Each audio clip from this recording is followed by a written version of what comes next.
The hydropower that's being sought to solve New England's energy needs comes from massive dams hundreds of miles north in Quebec.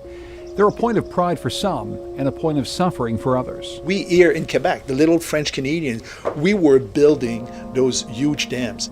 Everything was lost without any kind of compensation. From the New England News Collaborative, this is Next. I'm John Dankosky. We'll explore what happens on the other end of that big power line. We'll also visit a neighborhood that fell on hard times. When you don't have the vitality of the neighborhood that existed before, there are other choices that are pretty, much more in your face and much stronger than the hard work and sacrifice.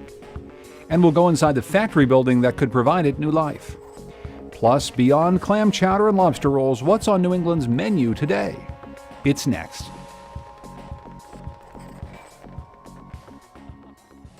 Next is powered by the New England News Collaborative, 8 public media companies coming together to tell the story of a changing region, with support from the Corporation for Public Broadcasting.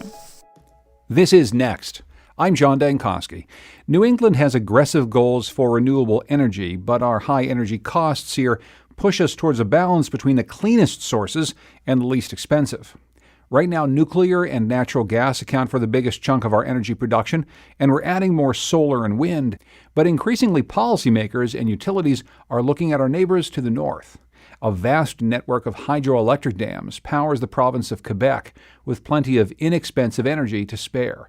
These dams belong to Hydro-Quebec, an electric company owned by the Quebec government. They supply about 10% of the power used by the New England grid, and developers have plans to get even more.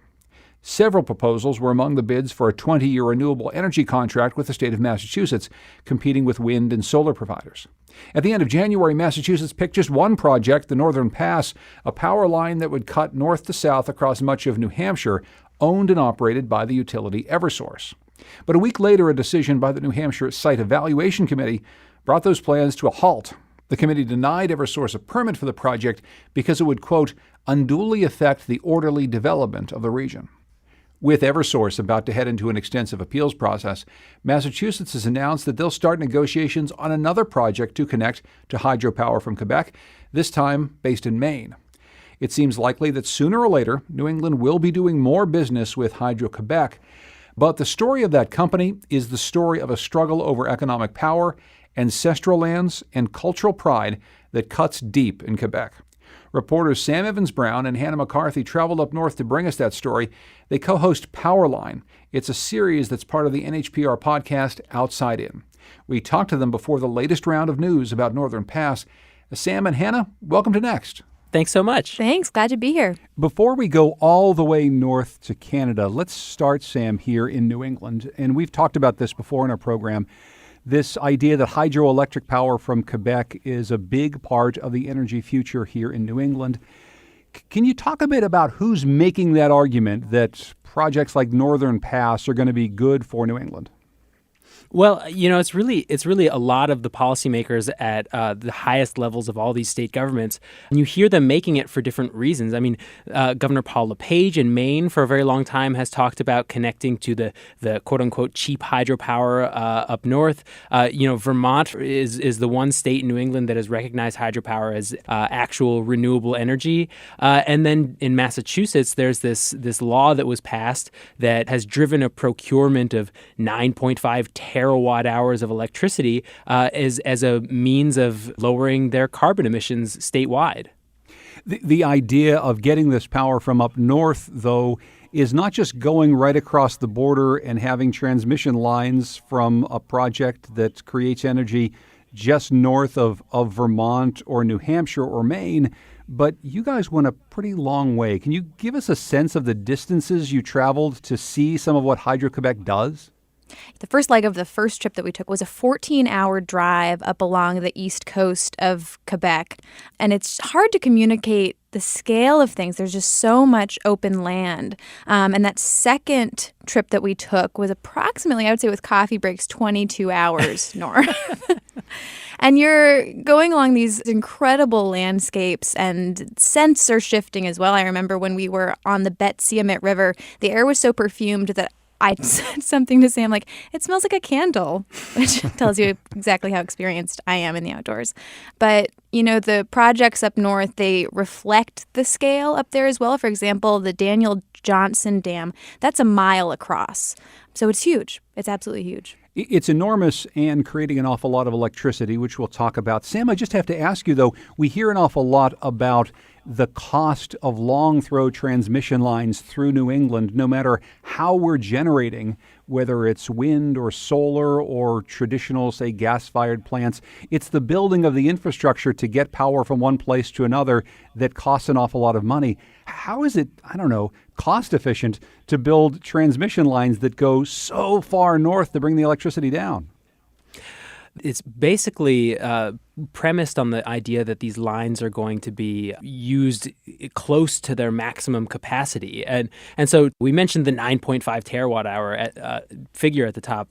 And what that represents is, about 95% utilization of these lines.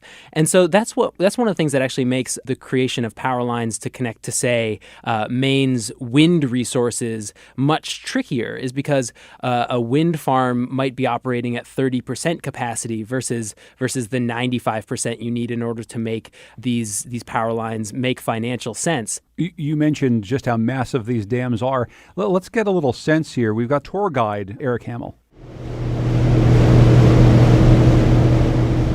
This is the sound of standing underneath a turbine inside the Centrale Robert Bourassa, a massive dam complex that is way up in the middle of Quebec. This facility is one of the biggest in the world. Together, its two powerhouses have 22 of these turbines, and they put out more power than 6 nuclear reactors. So if one of these can power a city, then how much does the whole facility, you said it's...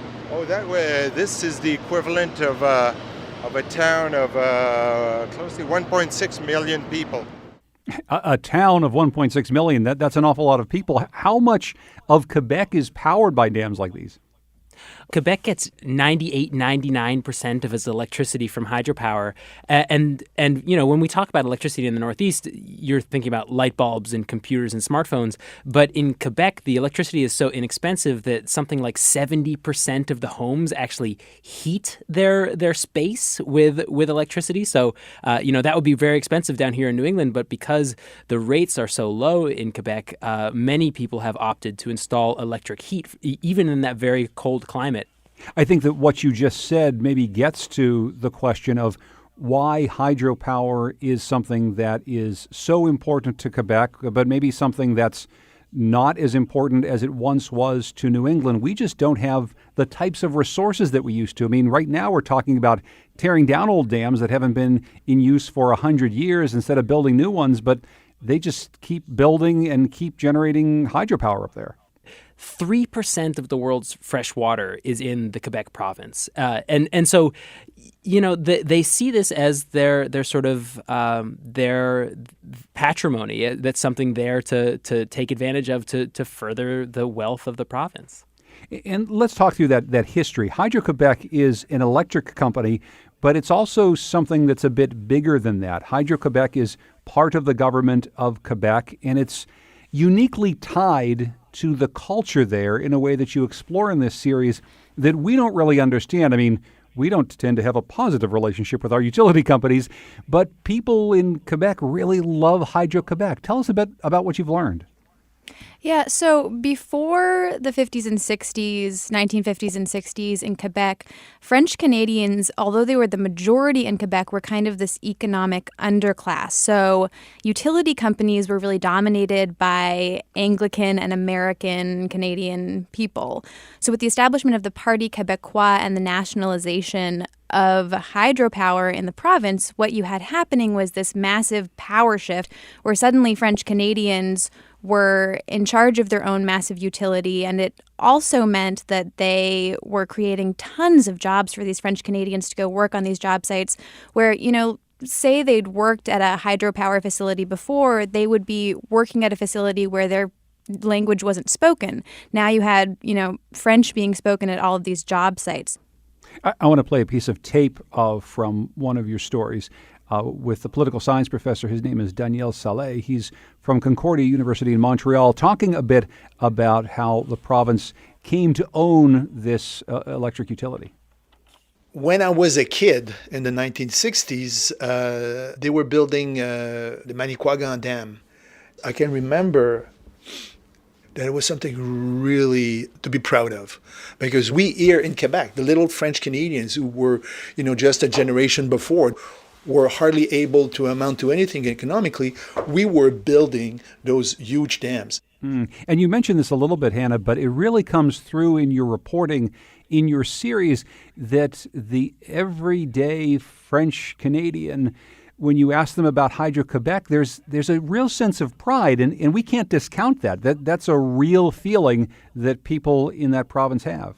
Yeah, it's a feeling today, too, and I think it was clear as we were doing some research into the history of Quebec, when you see the way that Quebecois people were once thought of in the province, to be able to have this utility that brought them into, enfranchisement of a sort. It is something that generation after generation is taught to think of as this source of great pride in the province. And then there's this tension that you uncover, and it's a tension that, honestly, Sam, those of us on the receiving end of this power don't think about at all. It's that this isn't necessarily a resource that people who speak French claim for their own. This is a source that's been shared for hundreds and hundreds of years with Native peoples. Before we play some tape, maybe you can talk a little bit about how you started to delve into that relationship and that tension between Quebec and the Native people of the region. What we found is that as I started to reach out to Native groups, there's an overarching body that represents sort of all Native people in Quebec. I was funneled to the Pessamit. So the Pessamit hosted the first mega project that Hydro-Quebec built, the Manicoucagan mega project. And it, in a lot of ways, shows this sort of sharp divide between the way things used to be done in the province of Quebec and the way things were done today. Let's actually listen to, this is Edgar Sanage. He's an elder from the Pessamit band of the Innu people. The Pessamit live on the north shore of the St. Lawrence in the summertime, but in the winter they travel hundreds of miles up these rivers to hunt and trap. Let's listen. Everything has been drowned. They lost all their gears. Their camps were flooded. Their equipment to hunting equipment, trapping equipment was flooded. Their canoes, the nets to fish for the living of their family, everything was lost without any kind of compensation. Sam, what more can you tell us about this history? It sounds as though this was a group of people who were taken by surprise by this enormous building project. Yeah, we spoke to a room full of elders of the Pessamit community, and basically what they say is that they were never notified in any way that these projects were going to be built, and so they found them by sort of heading upstream in the fall and coming across the construction sites in the midst of their trip up into their winter hunting and trapping territories. And they were never offered any compensation until after the projects were built. And then when that compensation deal came, they were offered 150,000 Canadian dollars, which came out to $116 per person in the community for all damages past, present, and future. And that deal is the subject of a lawsuit today, which has been ongoing for nearly 20 years. And have they been active? Have tribal members been active today in trying to get Northern Pass, this big project that would so benefit Hydro-Quebec and send energy our way? Have they been involved in this dispute at all? Yeah, so they have used the Northern Pass project as a way to try to gain visibility for their cause. They've tried very hard to make a connection between this increase in exports to New England and the issues that they are working on today in their home territory, which are essentially salmon habitat on the Betsiement River, issues resulting in the raising of the reservoir levels on the Manicoucagan Reservoir. They had a great deal of flooding this October, which they also lay at the feet of Hydro-Quebec. And every time one of these issues comes up, they issue a press release in which they try to link it to the increase in exports to New England. So, Hannah, though, you learned that their experience, the Pessimist's experience, isn't the same type of experience that all of the First Nations groups have had. What did you find out about the way Hydro-Quebec has dealt with other tribal groups? We also reported on another First Nations group called the Crees, and specifically the James Bay Crees. And they first entered arguments with Hydro-Quebec while a project was being built on their territory as well. This was only 2 years after the Pessimist struck that first sore deal of their own. The difference with the Crees was that they banded together and they brought Hydro-Quebec to court, and over the course of a lot of negotiating, they developed what became this massive 400-page agreement.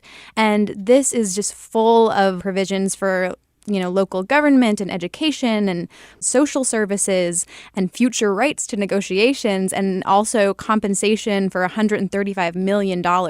And then when they were dissatisfied with the way that Hydro-Quebec implemented that, they launched a whole other series of protests that resulted in another landmark deal, which included $3.5 billion worth of compensation.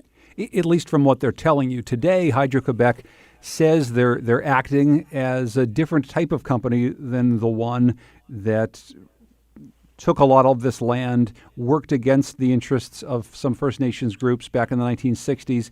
You have here Sonia Burgess. She works for Hydro-Quebec way out in the eastern part of the province where they're building the latest mega project. Here she talks a little bit about the work that they're trying to do with tribal communities there.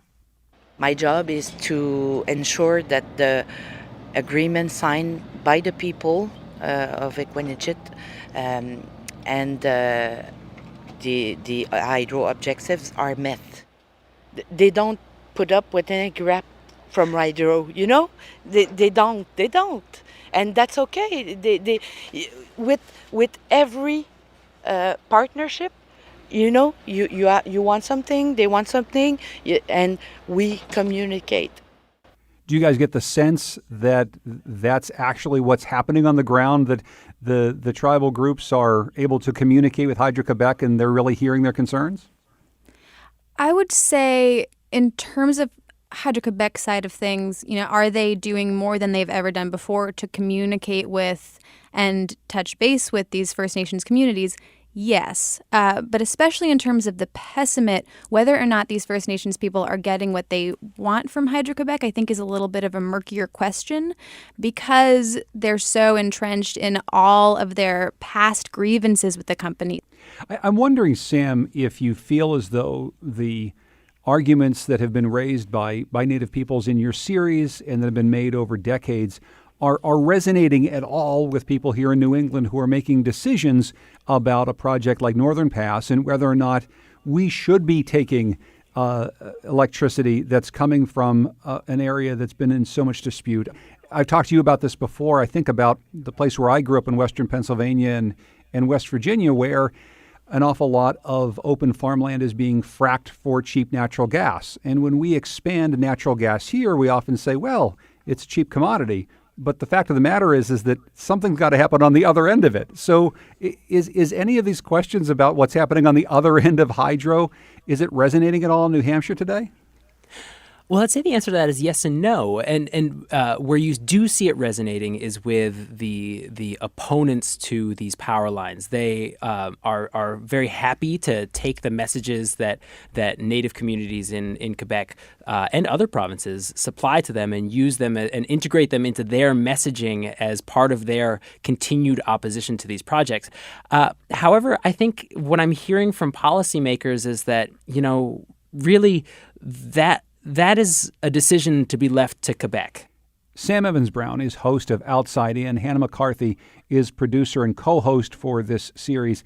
Thank you both so much for joining us and for bringing us these stories. I really appreciate it.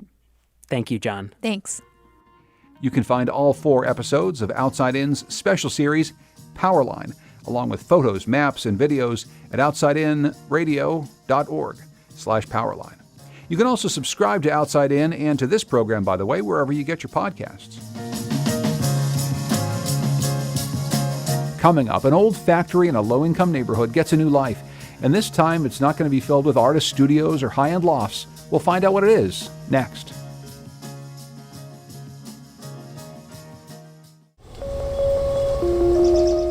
Next is made possible in part by our founding supporters who believe in the power of collaborative news coverage, including the Common Sense Fund, supporting the New England News Collaborative in its coverage of climate change and global warming.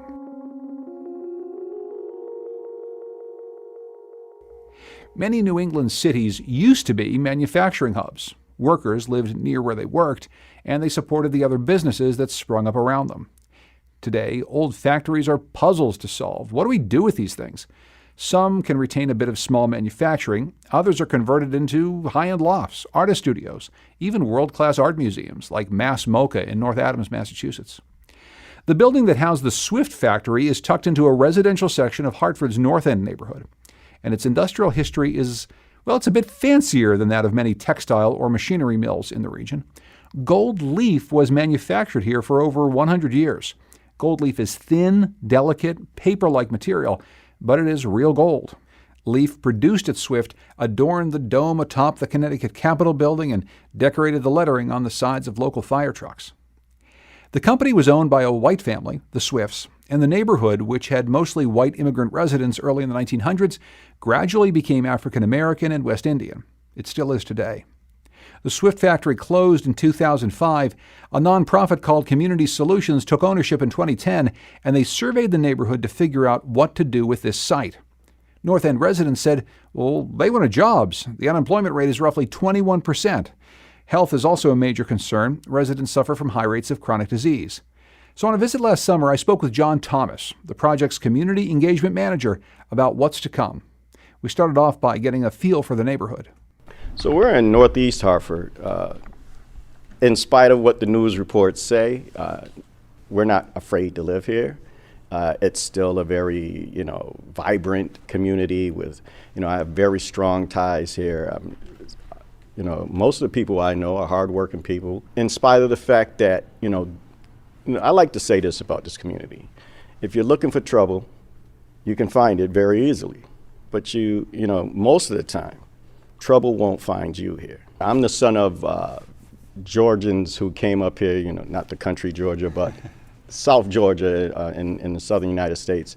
Hardworking people, sharecroppers, came off of farms and came up here and looking for better opportunity in the factories in the industrial Northeast, and came here, found employment here, but shortly thereafter, because of the mobility of people that was created through this very same jobs. Once that mobility was realized, people pretty much moved out of the community, and the businesses went with them. With that gone, we've had some very good opportunities for education, but when you don't have the vitality of the neighborhood that existed before, there are other choices that are pretty, much more in your face and much stronger than the hard work and sacrifice. You have an illicit trade that pretty much provides opportunity where there is none. You got people who turn to it, and over time, we're talking 30 years of that trade entrenched in our communities. Over time, that becomes a viable option for people who would otherwise not have an opportunity to, quote unquote, succeed. After the factory closed, Thomas says people who live around here thought about what they might do with the space, but without money, those ideas couldn't really go anywhere. Now that Community Solutions is renovating the building, he says some residents are still skeptical. In a neighborhood like this, that redlining occurred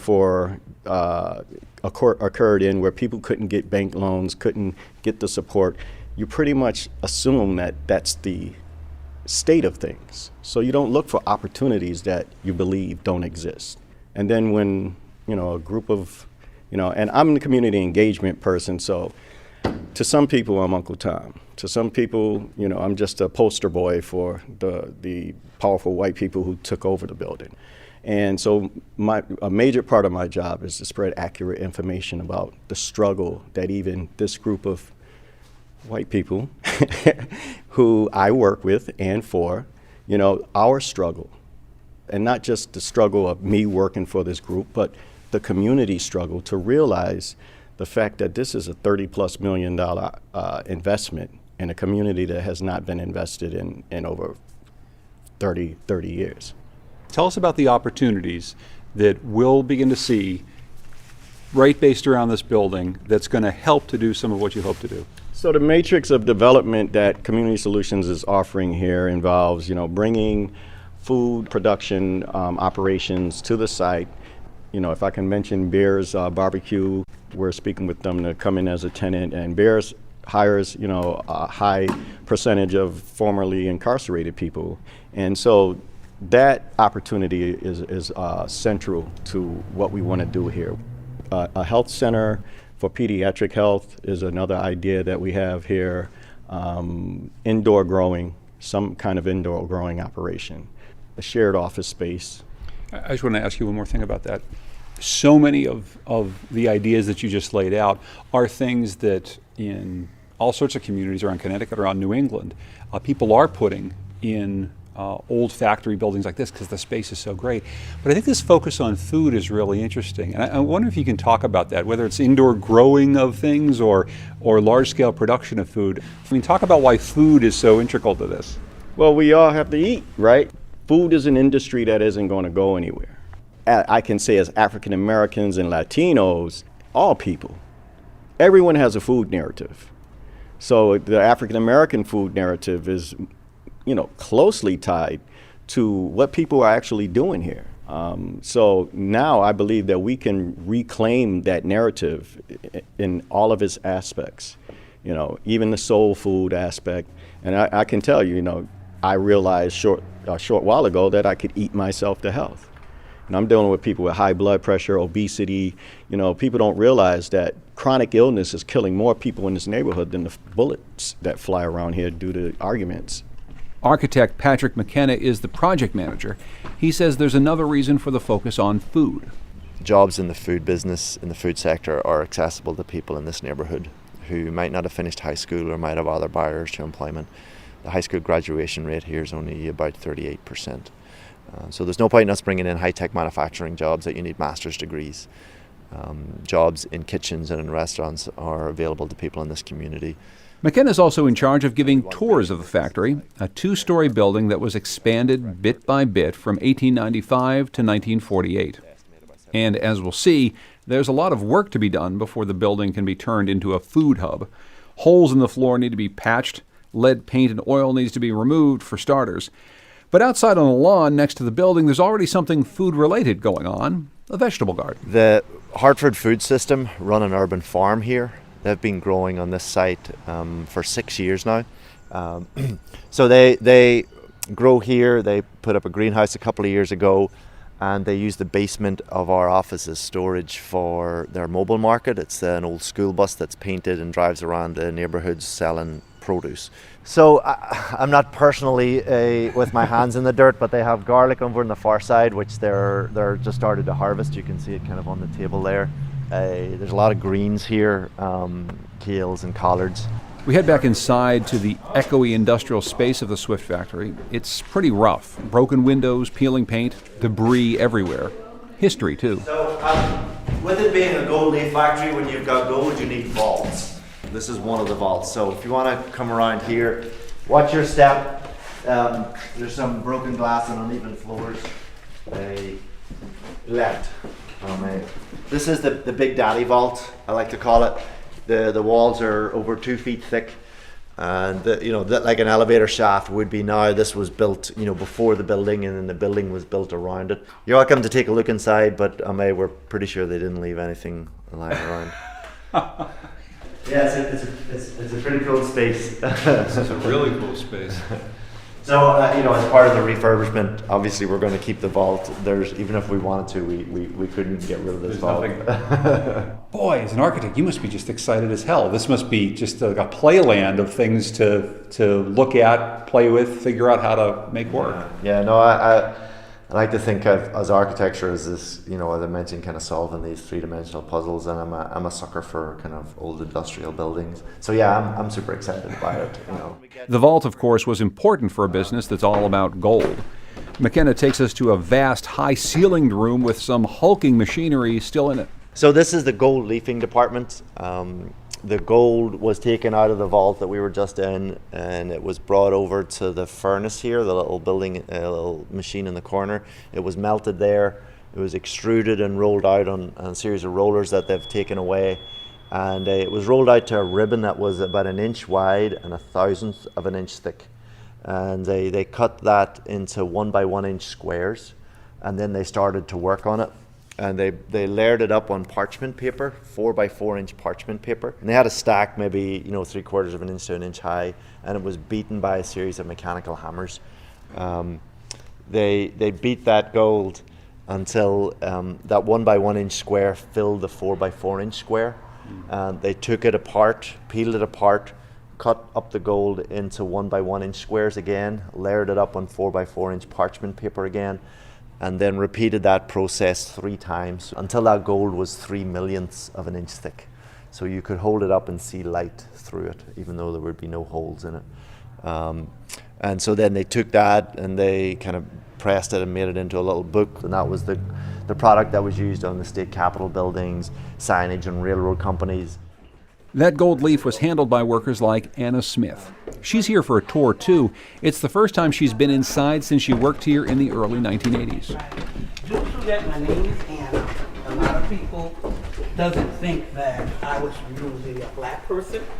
Smith says when she worked here, the factory management made sure workers didn't take any product home with them at the end of the day. Before they went home, workers had to pass through a detector with a built-in fan, known as the blower. You're not leaving this place without the blower on you. If that bell go off, you're going to stay until it clears. And those are one of the hard days I had because I had a babysitter. I had to stay here. I'm supposed to be off at 4. I had to stay here about 6 o'clock. And they finally found it in my eyelash. One little flick. And they wouldn't let me go. Can I ask you a question, ma'am? I'm John, by the way. Hi. Anna. Very good to meet you. Did you get a feeling, like through that whole process, that you were trusted, or that someone was always looking at you and all the other people who were working here thinking that you were trying to get away with something? At first, you were not trusted because there was someone always going by and looking. Later, I felt trusted. That's interesting. But we were watched because we did not know we were working with gold. It didn't look. It was so thin. It was on plastic molds that came about this big a square. It just looked like thin paper. Did you know Bob Swift? Yeah. Yeah. So he's been back and he's told us some of the stories, and we kind of heard this and thought it was an urban legend, but Bob Swift kind of backed it up, and he said that before, that gold was so thin, as you mentioned, that it could be blown into any little crevice. Yes. But before they donated the building to us, they cut up the flooring in 3 locations where they handled the gold. So in the gold leafing department down there, up here, and then in the second floor of building 2, where they had the museum. They burned the flooring here in the building in building 6, and they sent that ash away to get processed, and they got over $200,000 worth of gold out of the floorboards. Wow. Anna Smith is African American, and she tells us that she never saw another black person working at the factory when she was there. She lived in another neighborhood at the time, and the fact that she was able to get a job here while people across the street couldn't get hired created tension. I was questioned every day. Matter of fact, they threw stones at us one day and asked us how did I get in here. My girlfriend lived right across the street, and she didn't say she was mad, but she let me know she was angry. And what did I say? And I'm serious. I just said, I need a job. My name is this. I'm pretty quick with my hands. With Anna Smith and her husband joining along, we make our way to the last stop on the tour. This is the space that's going to be rented by a local upscale barbecue joint. So here again, the building style changes. We've got a concrete floor, we've got a steel roof with steel trusses, and you can see the shinier metal deck where we replaced some of the roof. So Bear's Barbecue are going to have the first floor and the second floor of this space. They're going to make the sides and sauces for their restaurant, so no retail here. But yeah. So Bears want to come in here because they want to employ people from the neighborhood. So the idea is stop looking at me like this. The idea is to bring in industry here that's gonna benefit the people who live around it. Bears already employ a number of people from this neighborhood.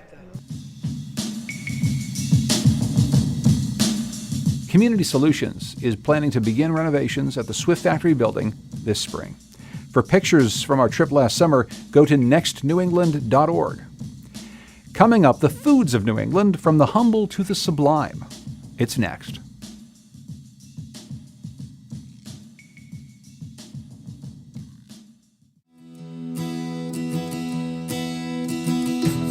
Next is made possible in part by our founding supporters who believe in the power of collaborative news coverage, including the John Merck Fund, supporting the New England News Collaborative in its coverage of climate and clean energy.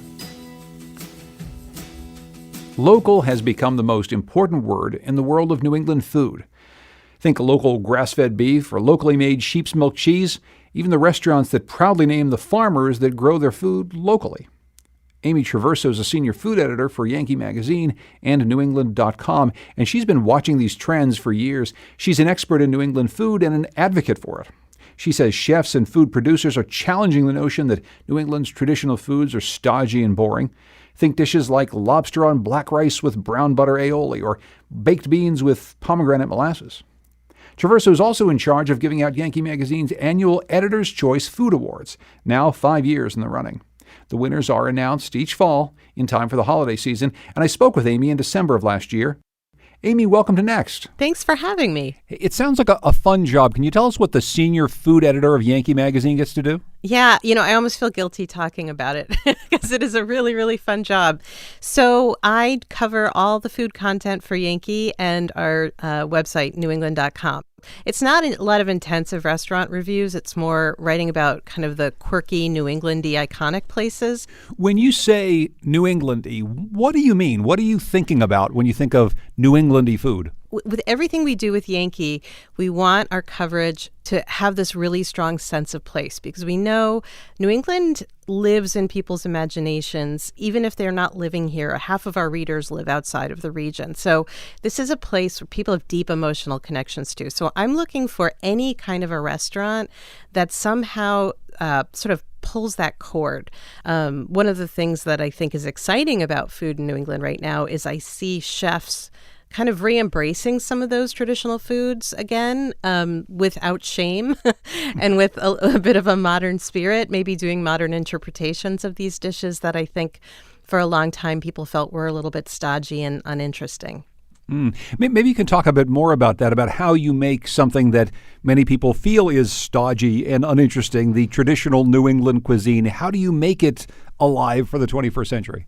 I think of this as the next generation of eating locally. So, whereas chefs for a while were cooking for the most part in sort of a Mediterranean, French, Italian, or, Northern Californian style in New England, but using locally grown ingredients, I think now they're taking it to the next level and saying, well, what are the flavors of this region and how can I work them in? I mean, there's a chef named Will Gilson in Cambridge who has a restaurant called Puritan and Company. He takes Moxie, that famous sort of controversial Maine soda that's like a more bitter Coca-Cola. I actually really like it, but not everybody does. He glazes lamb belly in a Moxie glaze, which is kind of a fun interpretation. He also did a salad and he incorporated Johnny cakes in this salad. We're really seeing it all over, and I'm excited about it because I think in the South, people have long taken real pride in the diverse culinary heritage of the region. And in New England, we have a very diverse, we have native foods, we have Portuguese and Italian foods, which hugely influenced the way we eat. You look at the classic Rhode Island stuffy. I love stuffies. I seek them out every summer, which is a stuffed quahog with some sort of bready dressing and usually chopped clams, some herbs, and usually chorizo, or chorice, as they say in Rhode Island, which is, a Portuguese sausage. And that is very much a classic New England dish at this point, but it definitely has Portuguese roots. And is that something that you think is changing even more as New England diversifies? On our program, one of the things we chart is this changing face of New England, with so many people coming from all over the world, changing the demographic makeup of our region. Do you see it changing substantially in the food as well? Absolutely. Yeah. I think, while I'm talking about this, this kind of resurgence of finding inspiration in traditional New England foods or historic New England foods, these dishes are on the same menu that are featuring lots of global flavors. Well, we've talked a little bit about the current state of New England cuisine and maybe a little bit about the future. I do have to ask you a historical question. Why exactly is Boston Beantown? Oh, okay. So Boston is Beantown because baked beans, which were, I should say, a technique that really was adopted from Native Americans. Baked beans became such a staple food and were so abundant. And molasses, of course, was very abundant in Boston because it was the center of the triangle trade that exchanged sugar, rum, and slaves, to our shame. Molasses was a byproduct of that sugar processing, and so it was abundant in Boston. And so you have a lot of beans, you have a lot of molasses, and you have this tradition of cooking beans over a long period of time in an oven after you've baked the bread. Also, early New Englanders tended to observe the Sabbath in a more a stricter way, which meant no work on Sunday. And so baked beans were something you could put in the oven and allow to cook all day or overnight and eat on Sunday without doing what would be considered work by religious authorities. We've talked in the past about how different states or different parts of New England have different ways of preparing some very traditional New England foods.